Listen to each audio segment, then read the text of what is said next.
Hello, my name's David Farmhalls. I'm a presidential candidate, and I thought I'd talk about NASA for a while. Okay, I'll start from where I do on my regular, where if you get in a fight, you do anything you have to do to defend yourself. Before World War II, we got to where we were spending more money than we had. I was like, when we got in a fight with Germany, we started out with zero, and we went down from 0,000, millions, billions, and when we went down, we found out we had money. So, we had the Department of War. I want to have a Department of Peace. Okay, and in this Department of Peace, I want to have a department for NASA where they will spend, I want to spend as much money in times of peace as we spend in times of war. Okay, with NASA, I want to have, it's like space is unlimited. I want to spend an unlimited amount of money for NASA. I have my own ideas for spaceships. I think you can move a spaceship with G-forces. There's no way I can do experiments on the ground with G-forces, but like if you're in space, and there's in space, and you're motionless, and swing your arm in one direction, you go in the opposite. So if you're have three wheels in space, and spin one wheel one way, and on the outside edge of the two wheels on the outside of this one wheel, spin them in the opposite direction. They'll go in, one wheel will go in one way, and the inside wheel will go the opposite direction. Okay, you have these wheels going, one wheel going one way, and the two wheels going the other way. Okay, they'll be spinning now.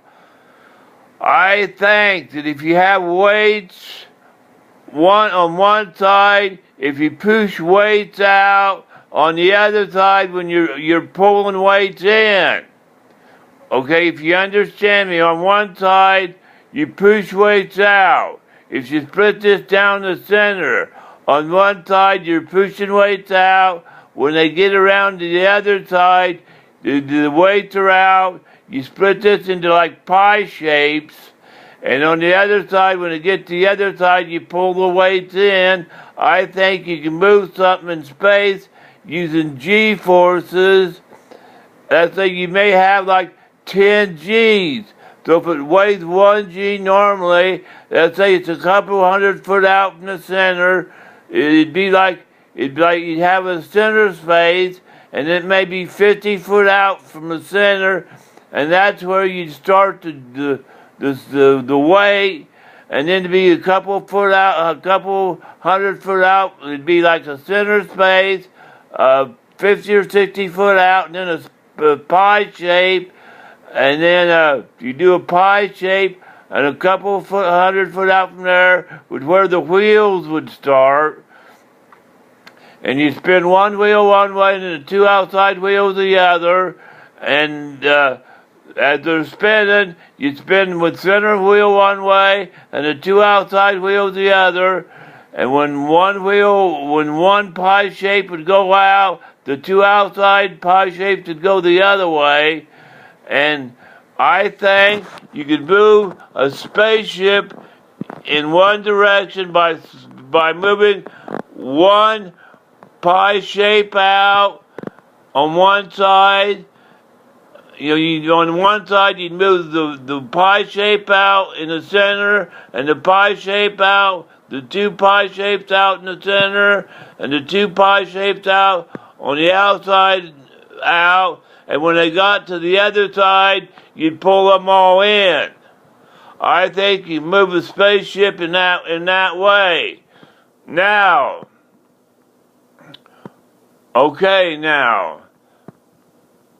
that would move it, I think. So, could that be on one side? Okay, at the center of this, you'd have like a habitat ring. You'd have a place where you could live.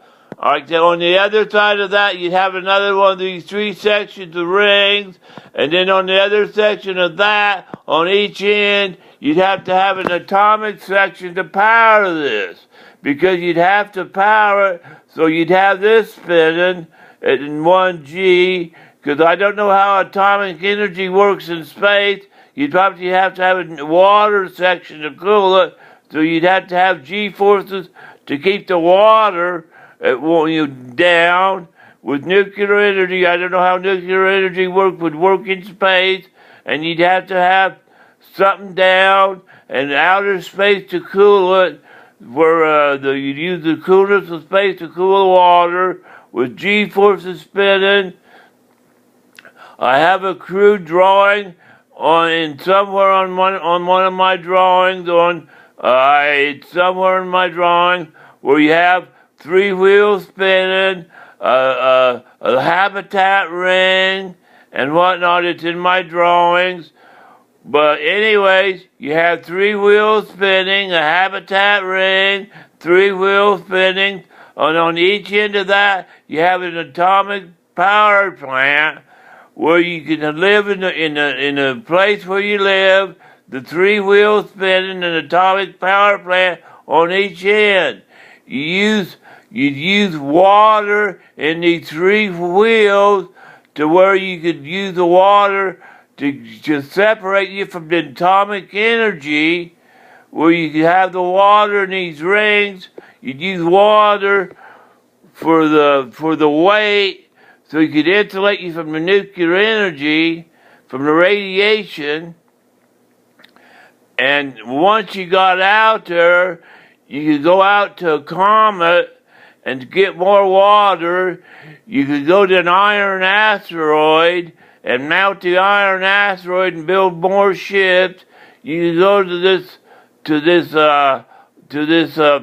asteroid that may hit Earth. It's a mile in diameter, and cut it apart and slowly cut it into hunks and pull it out of Earth's orbit, and use G-forces to pull it into a separate orbit and sling it into a separate orbit, or cut it into pieces and build it into a bigger ship, or just cut it into hunks and use I hear you can make water into rocket fuel. Maybe you can use the water into something to melt it, and cut it into hunks and use the water in a comet to melt this asteroid that may hit Earth in a while, and cut it into hunks and fling it into farther orbit.